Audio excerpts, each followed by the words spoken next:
Okay. Good evening, everybody. We are going to call our January 15th meeting of the Common Council to order. I will ask the clerk to call the roll to determine our quorum. Alderperson Lysick. Here. Ranke. Here. Rote. Here. Stefanski. Here. Vitale. Here. Weigel. Here. Grisham. Here. Haas. Here. Keen. Here. Tenorio. He is excused. 9 present, 1 excused. Okay, we have a quorum.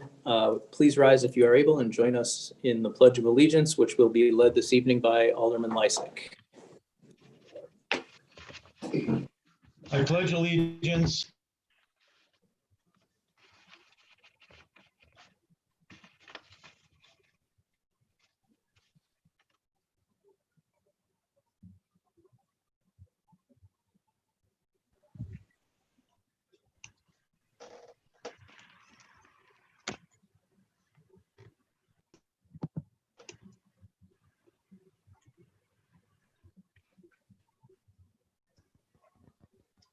You are muted, Mr. Mayor.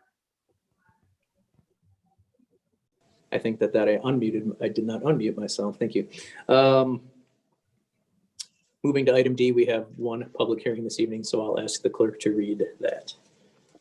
Resolution to confirm and adopt the report of the city engineer containing the schedule of proposed assessments for improvement of South 82nd Street from West Rogers Street to West Burnham Street and South 82nd Street from West Greenfield to West National by concrete reconstruction with miscellaneous walk repair, storm sewer relay, sanitary sewer relay, water main relay, building services, and utility adjustments.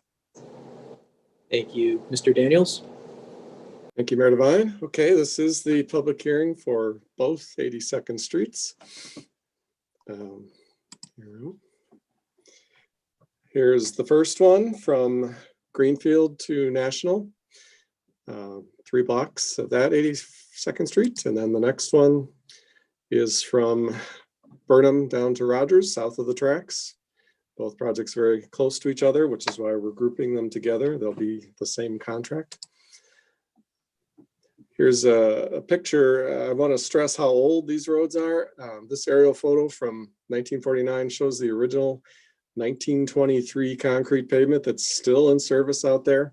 So that concrete that's underneath the asphalt is 98 years old right now. We did resurface the road in 1959, 1966. So that resurface is actually 55 to 62 years old. Just as a point of reference, only 13% of the people owned a car in 1923. So most of the traffic originally on this street was probably horse and buggy.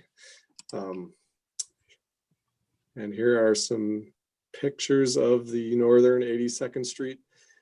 Severe pavement deterioration, and what I like to call the alligator cracking, where these pieces are about the size of my fist. There really isn't any way that DPW can maintain this street anymore. There's too many cracks to try and fill. It's a hopeless case. We got potholes on top of potholes. Quite frankly, the street was probably due to be done many years ago. It's just completely gone. And then the other segment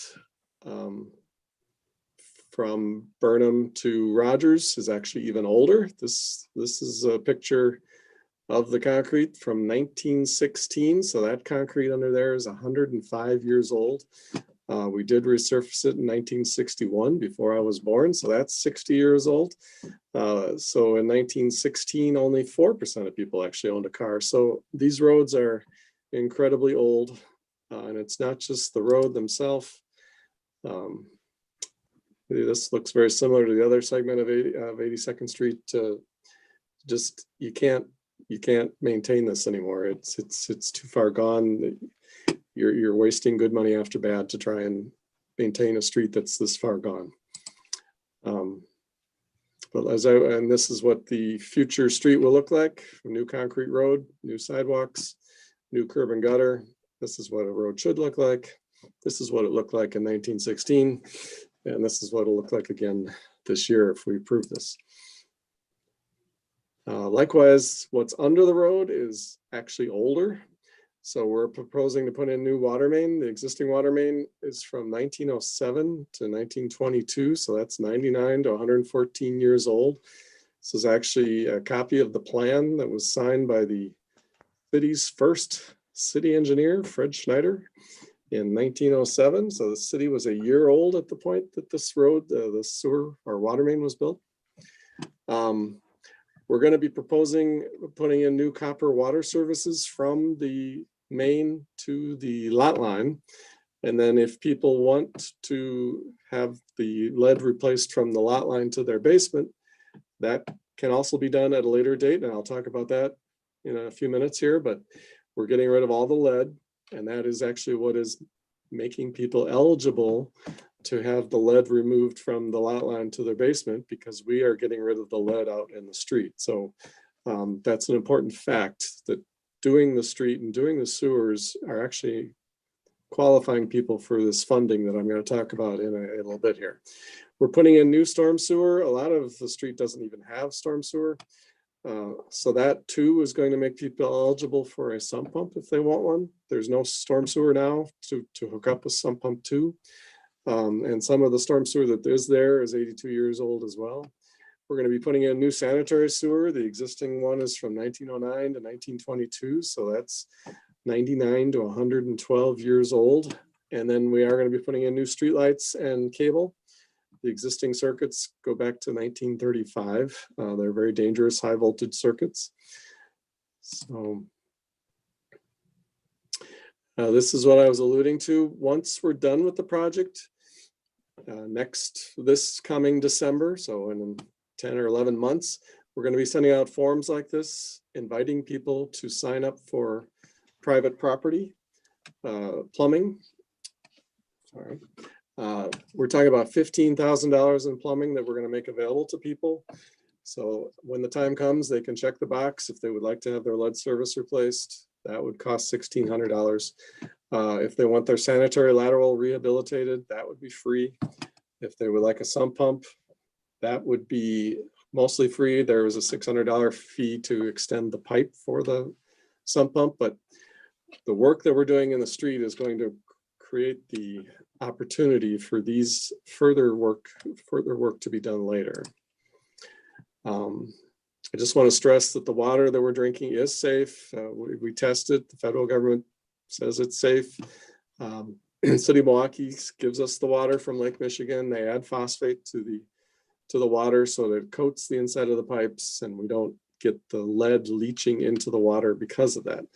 But sometimes during construction, when things get shaken up, some of that coating comes off. So I wanted to tell people that we are offering free water filters to anyone on the job. Just give us a call and we will give you a free water filter because of that construction activity and because that coating could be shaken loose. Like I said, there would be a $1,600 charge. You'll get more information about this, like I said, in December. So I kind of gloss over this right now, but replacing the lead service is a $5,000 job. We're asking $1,600 from the resident. The DNR would pay the other $3,400. We do have housing grants that people may be eligible for if they don't think they can afford the $1,600. So let us know and we can talk about that as well. The other project I talked about was the sump pump. MMSD is willing to pay the cost, the $4,500 cost of the sump pump, because they want the rainwater out of their sewer so they don't have to treat it, so they don't have to dump sewage into the lake. So MMSD is paying for all this. It's not city funds. In fact, we're not allowed to use city tax funds on private property. These are special grants that we're able to do this on private property. But there'll be more information about this coming in the fall. Just wanted to talk about it briefly now. And then the other one is the sanitary lateral rehab, which is absolutely free. A lot of the sanitary laterals to these houses, which are 100 years old, are leaky and they're letting rainwater in. So MMSD wants to line them or put new pipes inside the old pipes to get that rainwater out. A lot of people probably have root problems with because the pipes are leaky and not connected as well anymore. So But this will be work that would be done more over the winter after the road and the sewer work is put in. This work would be done by a plumber. The work we're doing this summer is done by a contractor, not a plumber. So back to the main project this summer, it's going to be a $3.4 million project. You can see here the pavement's $1 million, sanitary sewer almost $1 million, storm sewer 500,000, water main 870. We will be doing streetlights. This particular neighborhood, the streetlights are probably going to be put in by DPW staff over the summer. This is where the funding is coming from for the 3.4 million.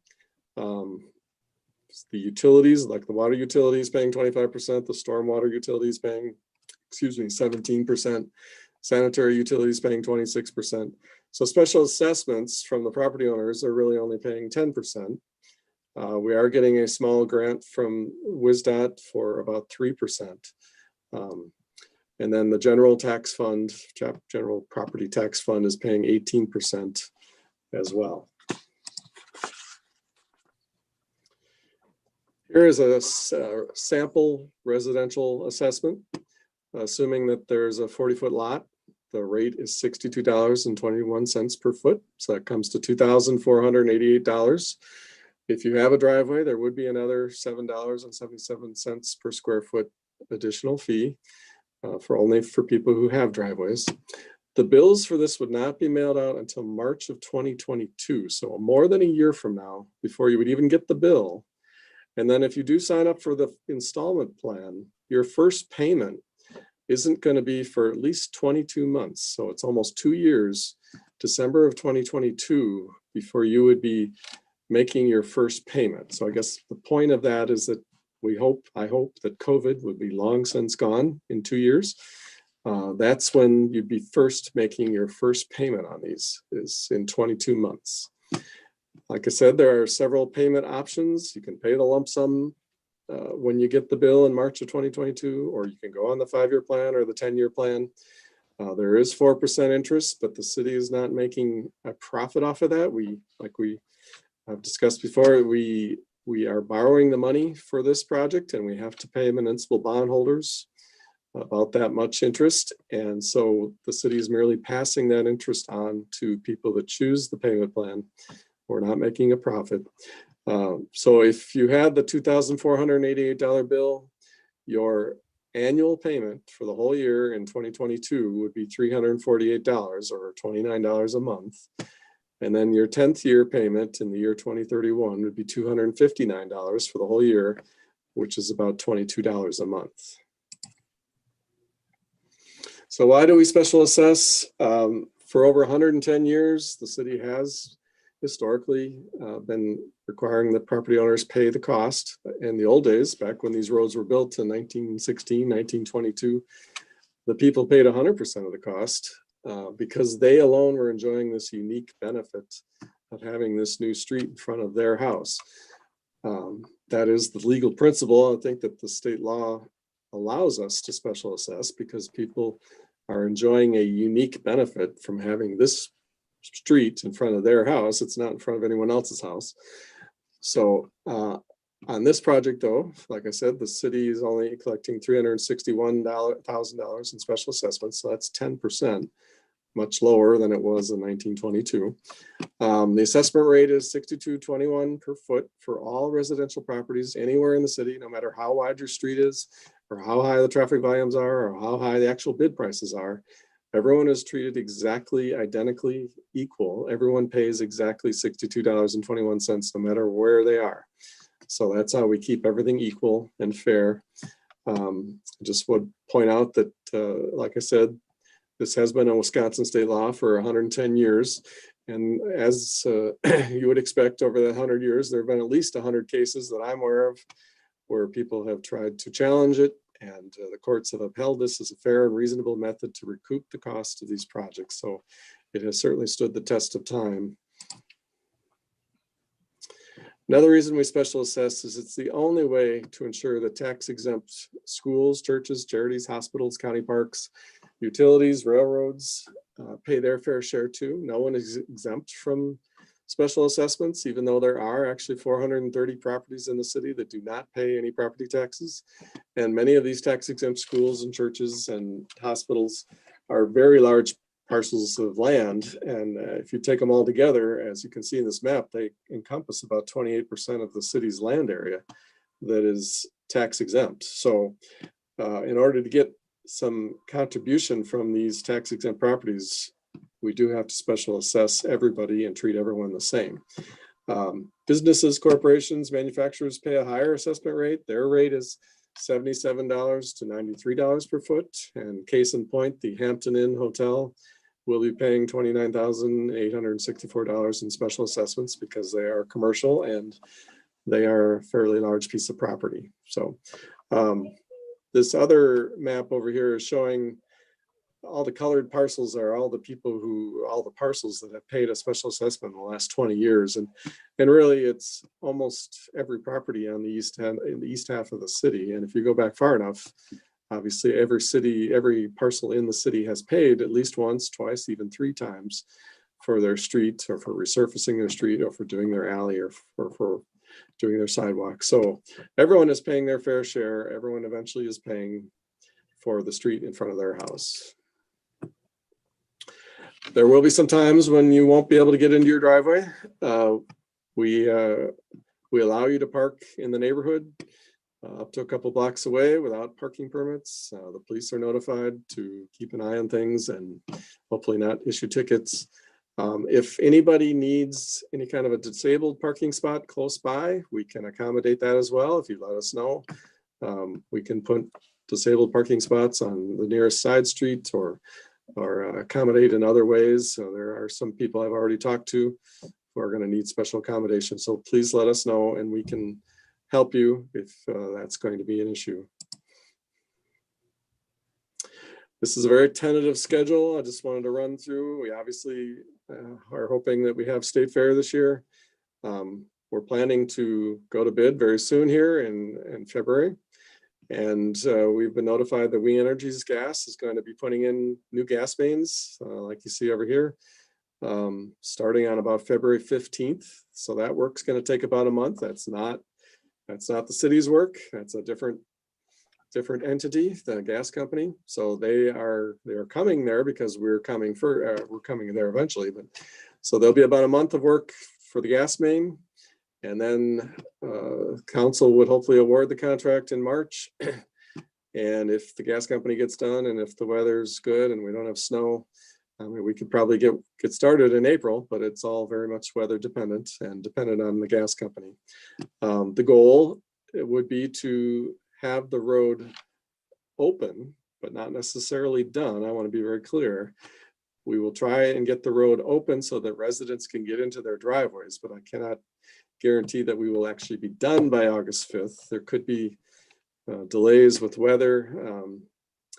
But we will make a commitment to get people into their driveways before the fair because I know there won't be any place else for people to park. So we've done this before where we've gotten people into their driveways or at least parking on the street for residents only before the fair so that they don't have to worry about where they're parking during the fair. If the work isn't completely done by the fair, we would certainly hope the work would be done by September. And if not, there would be damages assessed against the contractor. And then, like I said, the work then, once the work in the street is done, then the work in the basements and people's private plumbing would probably come in January of 2022. We have to be on the DNR schedule when the funding is available, and it wouldn't be available to start until January 2022. So that's that phase of the work, which would move from the street and into your basement and between the street and your basement could probably be done during the winter. A lot of it is actually inside the house. So you would have to be willing to let the contractor come into your house and do some of that work. So, and finally, if you want to know the status of the project, we do have a email report that we send out. If you go to our city website and look for construction in progress, you can sign up for an email. It'll come out at least once a week in the summer, sometimes more often. It'll tell you the status. It'll tell you what roads are closed. It'll tell you the schedule. So that would be the best, most efficient way to get information from the city about what's happening with your street. So with that, I will conclude. Thank you for the presentation, Mr. Daniels. Are there any questions from the members of the Common Council? Mayor Devine. Alderperson Grisham. The question, Peter, I just have one question. You stated that the installment plan, if people choose the 5-year or 10-year plan, isn't due for the first 22 months, I think you said, or 20 months. If a resident wanted to pay ahead on that, could they in advance of that first payment? Absolutely. Okay. I mean, you typically can't pay until you get the bill, which would be in March. Right. But we do accommodate when people sell a house. There are ways that we can put the money in escrow or put the money in trust. So you can always pay off. I mean, there's never any prohibition against paying it off before there's a bill, after there's a bill, anytime. Okay, thank you. Thank you. Any other Mayor questions? Devine. Alderman Mayor Weigel. Devine. Peter, state fair parking.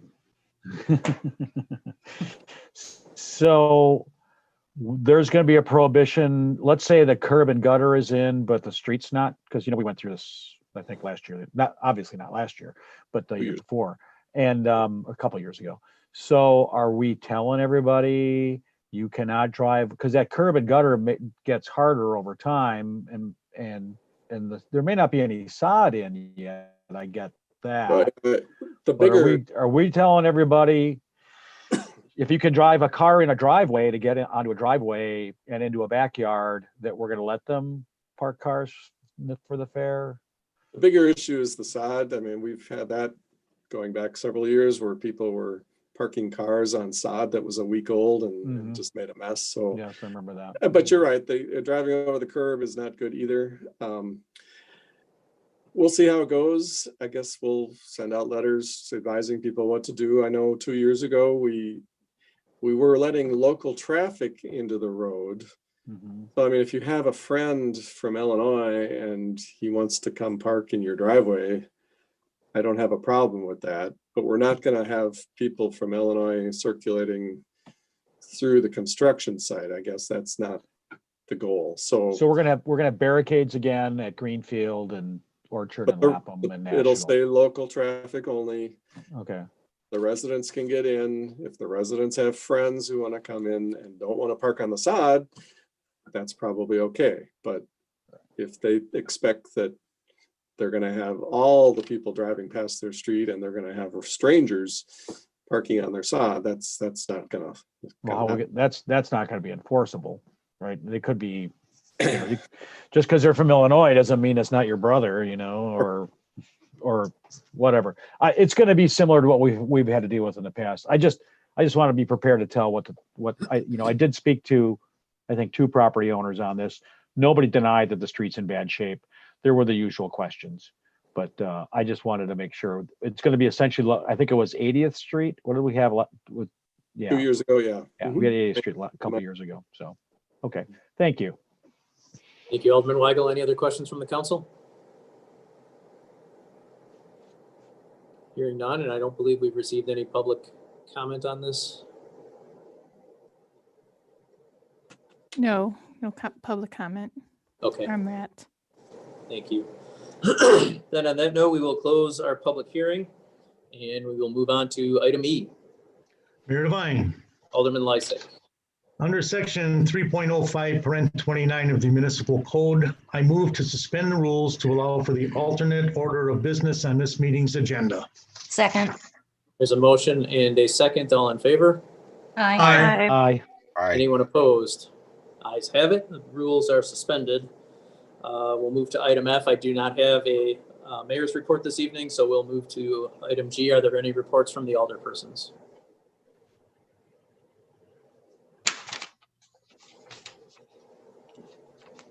Okay, hearing none, we'll move to the minutes. Alderman Lysick. I move for approval of minutes of the Common Council meeting of January 5th, 2021. Second. There's a motion with a second. Were there any changes to the minutes? Okay, all in favor? Aye. Aye. Opposed? The minutes are approved. We'll move to item I. I will ask for a motion to refer items 3 through 5 to the city attorney. So moved. Second. Second. We have a motion. We have a second. All in favor? Aye. Opposed? The ayes have it. Standing committee reports, Safety and Development Committee. Mayor Devine, I move for approval of items 6 and 7 on tonight's agenda. There's Second. a second. We'll give it to Alderman Haas. All in favor? Aye. I think there should be a roll call. These You are correct. ordinances. Ordinance, yep. Thank you. If there's no discussion, I will ask our clerk to call the roll. Alderperson Lysick, Aye. Ranky,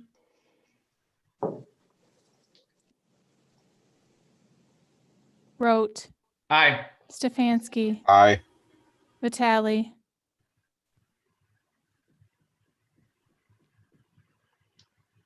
Vince, you're muted. Geez, sorry about that. Hi. Weigel, Aye. Aye. Grisham, Aye. Haas, Aye. Keen, Aye. Ranky, Aye. Tenorio. Excused. 9 in favor, 1 excused. Motion carries. Thank you. And then we'll move on to item K. I know there was one request for separate action on item 12. Are there any other items that anyone has requests for to be pulled out? Mayor Devine, I move to adopt, approve, and receive all matters on the consent agenda with the exception of item 12 as presented or as recommended by staff. Second. There is a motion and a second by Alderman Alderman Vitale. Vitale. If there is no discussion, I will ask the clerk to call the roll. Alderperson Lysick, Aye. Ranky, Aye. Rote, Aye. Stefanski, Aye. Vitale, Aye. Weigel, Aye. Grisham, Aye. Haas, Aye. Keen, Aye. Tenorio. Excused. 9 in favor, 1 excused. Motion carries. Thank you. And then item 12. If, Mr. Chair, Yes. if it would be in the council's interest, you could make a motion now to handle item 11, or excuse me, item L, and then handle item 12 later, if you'd like.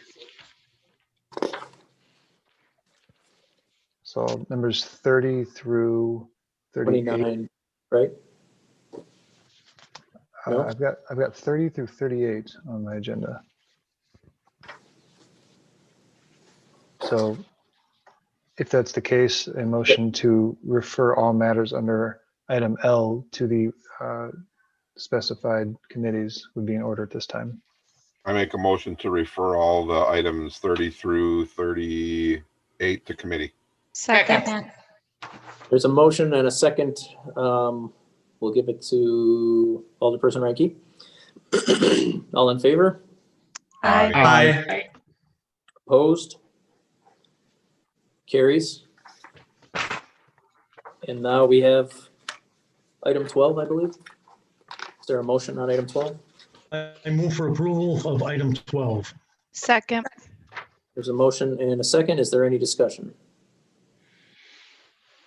Hearing none, I'll ask the clerk to call the roll. Alderperson Lysick, Aye. Ranky, Aye. Rote, Aye. Stefanski, Aye. Vitale, Aye. Weigel, Aye. Grisham, Recusing myself. Haas, Aye. Keen, Aye. Tenorio. Excused. 8 in favor, 1 recusal, and 1 excused. Motion carries. Mr. Chair, that can be marked as an abstention. If that's good with Alderperson Grisham, we'll make that an extension. Yes, thank you. Okay, thank you. All right, Mayor Devine, Alderman Lysick. I move that we adjourn until our next regularly scheduled meeting, Tuesday, February 2nd at 7 PM. Second. There is a motion and a second. All in favor? Aye. Opposed?